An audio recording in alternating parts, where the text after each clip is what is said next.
시청자 여러분, 2달만 기다리시면 가슴 웅장해질 소식이 전해졌습니다.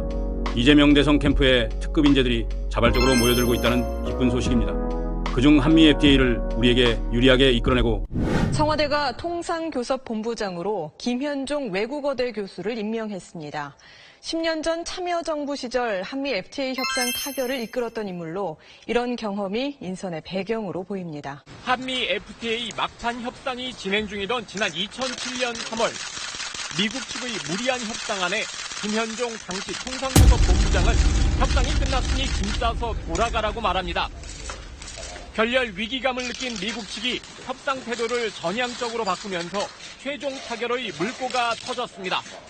국제통상 전문가인 김현종 외대 교수가 문재인 정부의 통상 업무를 책임질 통상교섭본부장에 임명됐습니다.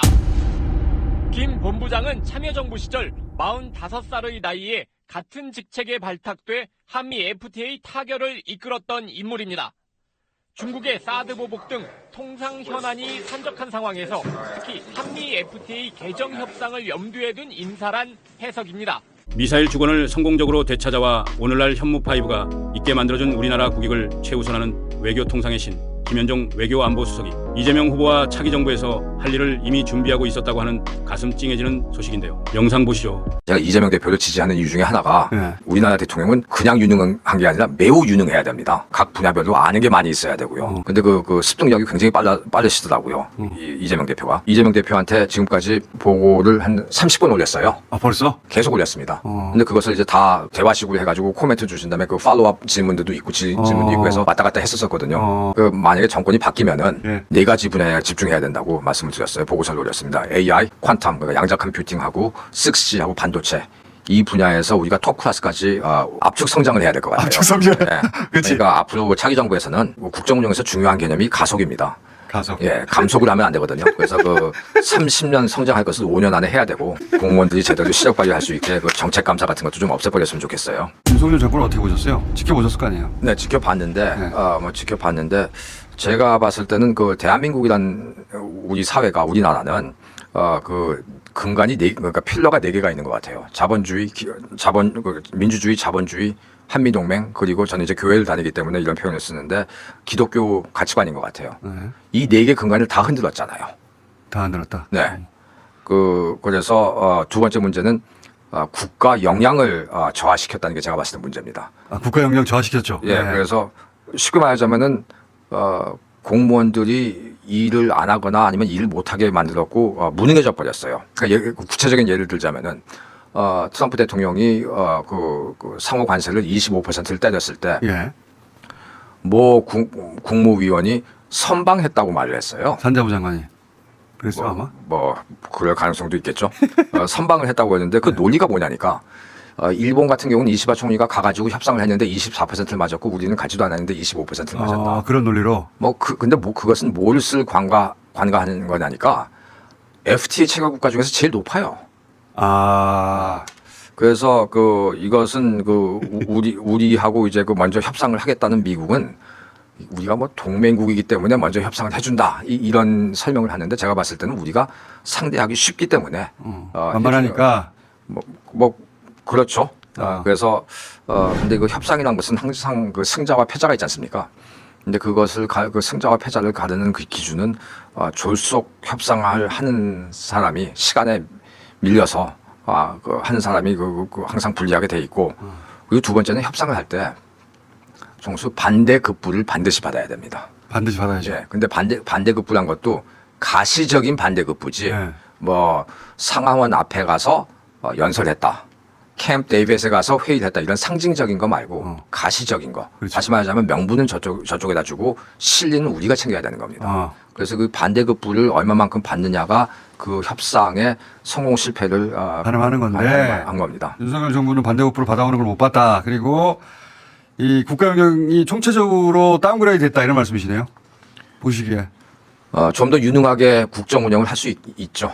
훨씬 더 할 수 있는데 보시니까 저렇게밖에 못하나 한심하다는 생각을 하셨구나. 만약에 집권을 하게 된다면은 하게 된다면은 금년 말까지 그 정상급이 참석하는 국제 회의가 5개 내기 7개가 될 수가 있다. 예. 그러니까 우선 유엔 총회가 있고 9월 달에 예. 9월 달에 유엔 총회 말을 제가 이렇게 말씀을 유엔 총회가 있다고 하지만 9월 달에는요. 그 15개 안보리 상임 이사국 중에서 우리가 의장국입니다. 그러니까 우리가 회의를 진행시켜야 돼요. 그러니까 그 그림은 좋아지겠죠. 누가 대통령이 우리나라 대통령이 가서 그 회의를 진행시킨다는 게.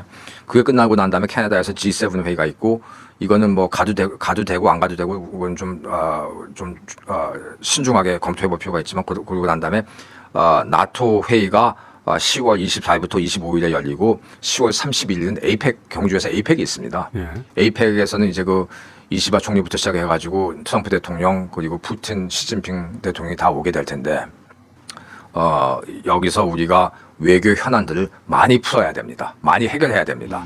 그리고 이제 10월 30일 그렇게 있고 그리고 이제 11월 첫째 주에는 며칠 후에 아세안 플러스 한중일이 있어요. 말레이시아에서.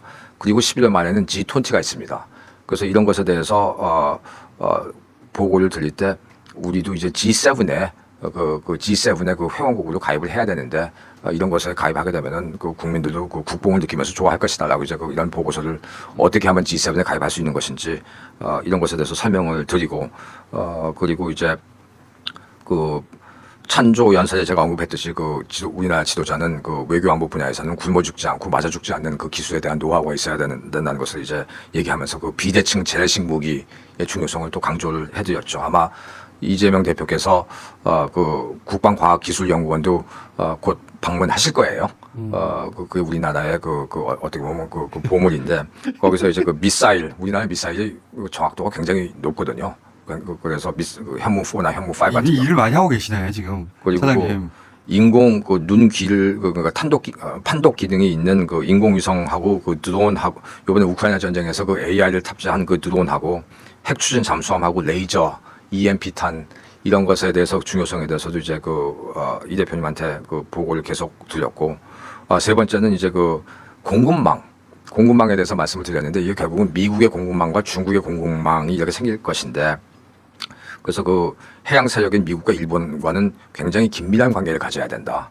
그리고 이제 북극 항로를 개척하려는 거기에 올인하는 러시아하고도 역시 긴밀한 협조를 해야 되고. 북항로. 예.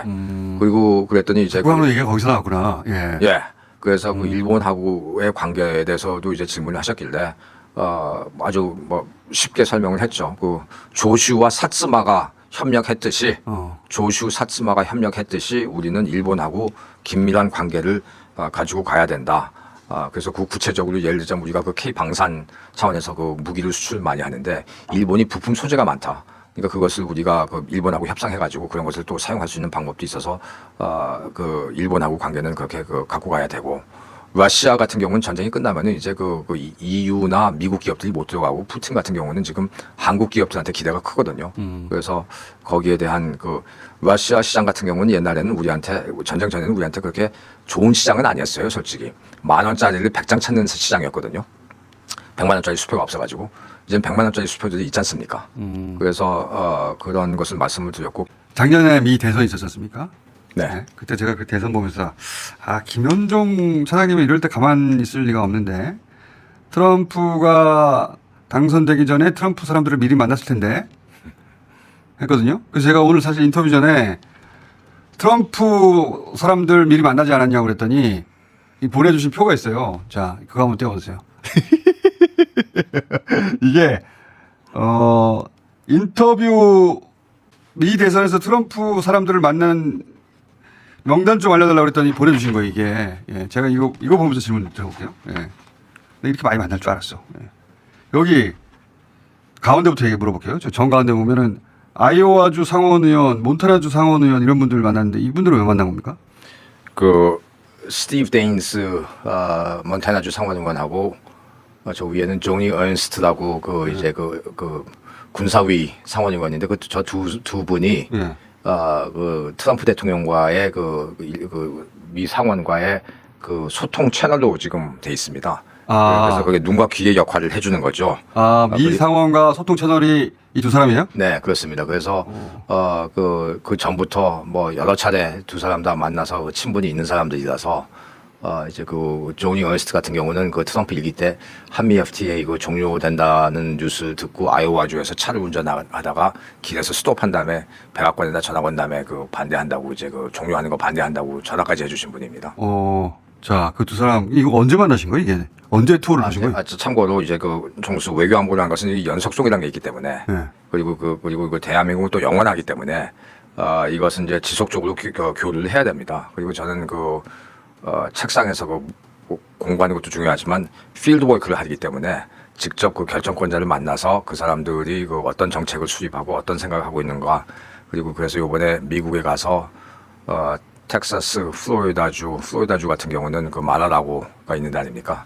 그래서 그 팜비치에 가서 그 섀도우 캐비넷 사람들을 4월부터 6월 달까지 수십 명 만났습니다. 작년 4월부터 6월까지 대선 6개월 전이죠. 대선 6개월 전에 이 사람들이 트럼프가 당선되면 섀도우 캐비넷에 항소할 사람들이니까 네. 내가 미리 만나야 되겠다고 하고 만나신 거고 그러면 그 총수도 이제 그 늑대와 함께 춤을 추다라는 그 영화를 봐서 알겠지만 예.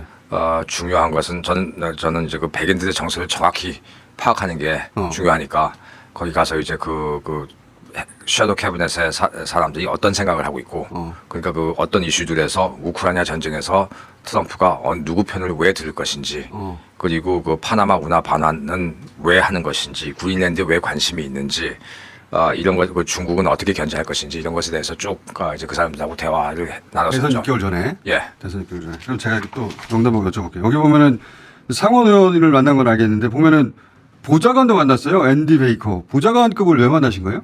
보통 이제 제가 노무현 대통령 때 하고 문재인 대통령 때 보면 장관급을 했기 때문에 그 보좌관들은 잘 안 만나는데 네. 앤디 베이커는 좀 그 백그라운드가 좀 흥미롭더라고요. 그 미 국무부에서 10년 근무했고 벌클리 나온 다음에 옥스퍼드에서 박사한 사람은 제가 처음 봐가지고 한번 궁금해서 만났었어요. 근데 이제 투자 좀 만나서 투자할 가치가 있다 이런 생각을 해가지고 사람에게 네. 시간을 들여서 만나서 투자 가치가 네. 있다. 그랬더니 이제 어디 있는가 알아봤더니 지금 백악관에서 네. JD 벤츠 부통령의 그 외교안보 보좌관을 하고 있습니다. 사람 잘 보셨네. 항상 그 백악관의 그 루트는 여러 개 갖고 있는 게 좋은 것 같아가지고요. 그때는 보좌관이었는데 이 사람은 내가 만나둬야 되겠는데 했더니 예. 지금 백악관에 지금 부통령 안보 보좌관이 돼 있다. 네, 그리고 그것에 대해서 이제 그 총수 조금 설명을 하자면은 그 얘기를 들었습니다. 그 트럼프 2기에 이제 카테고리로 이제 셋으로 나눈다면은 라널드 레이건 대통령의 보수파가 있고 네. 그리고 그 고립주의자들이 있고 네. 그리고 그 세 번째는 그 프라이어타이저라고 해가지고 우선순위를 결정하는 사람들 그게 그 비율이 20%랍니다. 그래서 그 담당 장관이 외견 보수파인지 고립주의자인지 아니면 우선순위를 주장하는 사람인지 거기에 그 사람의 그 생각에 따라서 철학에 따라서 그 정책이 다 또 달라질 수 있다는 거거든요. 통상정책도 마찬가지입니다. 지금 통상정책 같은 경우는 4명의 사람들이 경쟁을 하고 있는 거거든요. 트럼프한테 가서 나는 이렇게까지 양보를 받아왔다. 이런 그 상대국한테서 이런 그 양보를 받아냈다는 일종의 충성 경쟁이 통상을 4사람이 좌우지하는데 4사람이 각각 성향이 다르고 그렇죠. 자기 성취를 자랑하는데 트럼프를 굳이 고르는 거네 그러면. 그렇죠. 네. 트럼프 일기 때 보시면은 예. 외교 안보 분야에서 그 장관들하고 고위 관료들의 그 평균 수명이 1.5년이었고요. 예. 경제 분야는 2년 내기 2.5년이었습니다. 자, 이게 그냥 만나시는 게 아니야 보니까. 근데 제가 지금 이거 보다가 아까 이제 상원 의원 걸 만나다가 왜 보좌관을 만나냐고 그랬는데 여기 보면은 보좌관도 아니고 부보좌관을 만난 경우가 있어요. 매튜 퍼틴저요. 퍼팅저. 예. 네, 매튜 퍼틴저는 왜 만났냐니까 왜 우선 보좌관급? 네트워크가 좋고 그리고 그 트럼프 일기 때 외교안보 부보좌관이었고 네. 그리고 저랑 이제 소통이 잘 되는 친구고 그리고 생각하는 것도 좀 많이 비슷한 공통점도 있고 물론 다른 점들도 있지만 하여튼 지금 네트워크 뭐 합니까? 지금은 아마 대기하고 있을 겁니다. 네, 대기하고 있고 이제 또 교체가 되면은 다시 백악관이나 아니면 국무부 쪽으로 국방부 쪽으로 들어갈 가능성이 있는 사람이죠. 이방카 트럼프도 만나셨던데? 그냥 패사시죠. 말할 수 없다 이유를. 그다음에 이 사람 제가 여쭤보려고 했는데 왼쪽 맨 위에 보면은 트럼프 정부 시절에 이제 카운터파트였던 걸로 제가 기억하는데 로버트 라이트하이저. 예. 문재인 정부 시대 FTA 그 제재 협상할 때 파트너였잖아요. 네. 예. 이 양반을 또 만나셨던데? 뭐 그 라이트하이저는 제가 이제 만난 이유가 이 사람이 그 관세를 설계한 사람입니다. 아, 트럼프 관세를? 네. 그래서 그 본인이 이제 저한테 그랬거든요. 인수위가 만들어지면은 워싱턴에서 만나자. 그랬길래 제가 아니 됐다고. 내가 그 팜비치, 플로리다까지 나 직접 갈 테니까 거기서 만나자. 이제 그 이유는 아무래도 그래도 그 거기까지 직접 가는 그 성의를 보여주면은 정보를 하나라도 더 받을 수 있을 것 같아서 거기까지 갔었었고요. 그 라이트하이저의 그 철학은 이제 그 기본 그 일종의 분모는 뭐냐니까 미국 시장에 진입할 수 있는 것은 이건 이권이다. 그러니까 이것에 대해서는 회원비를 내야 된다. 이런 생각을 갖고 미국 시장은 특별한 곳이어서 네. 진입하는 게 특권이니까 니네가 입장료를 내라? 네. 그게 관세다? 네, 그렇죠. 그리고 바로 그겁니다. 관세입니다. 그래서 그리고 이제 그 무역 흑자 있는 국가들은 예. 무역 흑자 있는 국가들은 이것을 관세를 계속 올려가지고 거의 제로가 될 때까지 그 관세를 계속 올려야 된다 이런 생각을 갖고 있더라고요. 그래서 제가 그건 말이 안 된다. 그건 지금 그 자유무역을 지금 한 20년 내지 30년 동안 그 주장을 해오면서 지금 갑자기 유턴을 하는 건데 그러면은 누군가는 무역 흑자를 내게 될 텐데 결국은 예를 들자면 중국이 지금 그 월마트에 제공하는 물품들이 60%가 되고 아이폰은 95%가 되고 테슬라는 40%가 되는데 그럼 누군가는 그 공백을 메꿔야 되는데 그렇게 되면 누군가는 무역 흑자를 내게 될 수밖에 없다 그랬더니 그 약간 이제 대답하고 싶지 않은 얼굴 표정을 지으면서 그거는 결국은 동맹국들이 네. 무역 흑자 내주는 것은 우리가 수용할 수밖에 없다는 식으로 대답을 했었어요. 이 양반하고 제재 협상을 잘 하셨잖아요. 예, 그거 잘 끝났습니다. 한미 그때. FTA. 네. 그때 그 제재 협상 할 때 그 일화가 있었던 것 같은데. 예, 이건 뭐 제가 라이트하이서 대표도 그건 공개하지도 않았고 책에서 그리고 저도 이제 한 번도 언급한 적이 없었는데 굉장히 일사천리로 사인하게 된 배경에 대해서 한번 얘기하신 적이 있는데 제가 사석에서. 예, 둘이서 그 관계가 매우 텐션이 높았었죠. 텐션이 당연히 그랬겠죠. 뭐 둘 다 좀 성격이 강하고 그래가지고 텐션이 높았었는데 그리고 라이트하이서 역시 자기 그 밑에서 그 스태프 중에서 그 신뢰하는 사람은 2명밖에 없어가지고 그 실무진에서는 그날 마지막 협상할 때 어떤 그 결과가 나올 거라는 것을 아무도 예상을 못했었습니다. 그래서 제가 이제 그 USTR 건물에서 이제 회의 들어가기 전에 화장실에 가서 일을 보고 있었는데 갑자기 누가 들어오는데 라이트하이서가 들어오더라고요. 그래서 맞다, 화장실이었던 것 같다. 그 일화를 말씀하셨는데. 그래서 둘이서 이제 같이 시야를 했죠. 그랬더니 이제 그랬는데? 갑자기 상황이 거북해서 그러는지 라이트하이서가 먼저 저한테 그 대화를 시작했어요. 옆칸에서? 예, 서로 바로 옆에 서 있었는데. 서가지고? 예. 저한테 갑자기 트레이드 미니스터 미국 야구 좋아하냐고 물어보더라고요. 그래서 내가 좋아한다고. 그랬더니 어느 팀을 좋아하느냐. 그래서 원래 워싱턴 세네터스를 좋아했었는데 60년도 후반에 70년도 초에. 근데 그게 텍사스 레인저스가 돼가지고 제일 가까운 데가 baltimore 오리올스를 좋아한다. 그렇게 됐더니 나도 그 팀을 좋아한다고 그렇게 대답을 하더라고요. 그럼 대화가 거기서 이제 스톱해야 되는데 그랬더니 이 친구가 갑자기 통상장관 기억나냐고 70년도 초에 20승 이상을 한 투수 3명이 있었다. 그 팀에? 예, 벌티모어에. 그래서 제가 뭐라고 하니까 라이트하이서 대사 당신 팩트 체크 좀 하고 질문해 대라. 3명이 아니고 4명이다. 그래서 그래서 4명이 누군데 그랬길래 제가 짐 팔머, 윈선 제비, 마이크 웨이어, 데이브 맥날리, 팻 dobson이 다 20승을 했다. 그랬더니 거기서 이제 그 대화를 하면서 손을 씻으면서 한미 FTA 제재 협상은 끝났습니다. 남자 화장실에서. 그래서 제가 이제 이 말씀을 드리는 이유는 뭐 이렇게 웃으시긴 하는데 이 협상을 할 때 그 통역사나 통역영어나 외교관 영어 소통 능력 가지고 요번에 협상하면은 이게 한계가 있을 거고 유시민 장관이 저를 뭐 미국말 잘하는 사람이라고 칭찬을 해주듯이 미국말 잘하는 사람. 미국말을 잘할 필요가 있습니다. 그러니까 마치 우리 한국에 어떤 외국 사람이 와가지고 너 한국 야구 좋아하니 그러는데 좋아한다. 근데 그 사람한테 어느 팀 좋아해? 그러면 난 3위 슈퍼스타즈 좋아한다. 그리고 나는 그 투수 중에서도 그 장명보 30승 한 사람을 좋아한다. 그러면은 그래도 아무래도 얘기가 달라지죠. 시각이 좀 달라지지 않겠어요? 예. 뭐 다시 보게 되겠죠. 그렇지. 이 사람이 보통 내기가 아니 이런 생각을 하겠죠. 3명이 아니고 4명이야. 4명의 이름은 이러이러해. 그거 유포되면은 뭐. 사실 이제 우리가 역사를 얘기할 때 이렇게 쉽게 얘기하지만 종수 제가 그 대화를 거기서만 끊었겠습니까? 제가 손을 씻으면서 라이트하이서 대사한테 너 이게 지금 2020년도라서 다행이지. 만약에 1950년도였었다면은 맥카티의 반미국적 행동하는 그 위원회에 분려들어가 가지고 아마 간첩으로 그 조사받았을 거다 이런 거 모른다고 해가지고 뭐 농담 삼아 또 이제 그렇게 해가지고 그들끼리 통하는 그 논리와 정서를 정확하게 이해해야 협상할 수 있다. 네. 그러니까 미국 말을 잘해야 됩니다. 그래서 통역사 옆에 두고 미국 상대해서는 안 된다. 적어도 트럼프 시대에 트럼프 2기 때. 네. 이 알겠습니다. 일을 엄청나게 많이 하셨네요. 이미 만나서 외교안보 보좌관이 되셨고 그 이후로 벌써 10여 차례를 보고서를 주고받았다고 하니까 하고 싶은 얘기도 막 하고 싶은 일도 많으신 것 같아요. 예? 몇 차례? 10여 차례 하셨다면서요? 30. 30차례? 알았어요. 30차례 보고서를 주고받았다고 하니까 그 보고서 내용 일부를 들여다보면 아마 차기 정부가 그리는 그림이 나올 것 같습니다. 자, 또다시 대한민국에 안 나타날지도 모르는 하늘이 주신 기회, 준비된 대통령 후보 이재명. 이런 기회를 이번에 또 놓친다면 이 나라의 구는 소멸할 것입니다.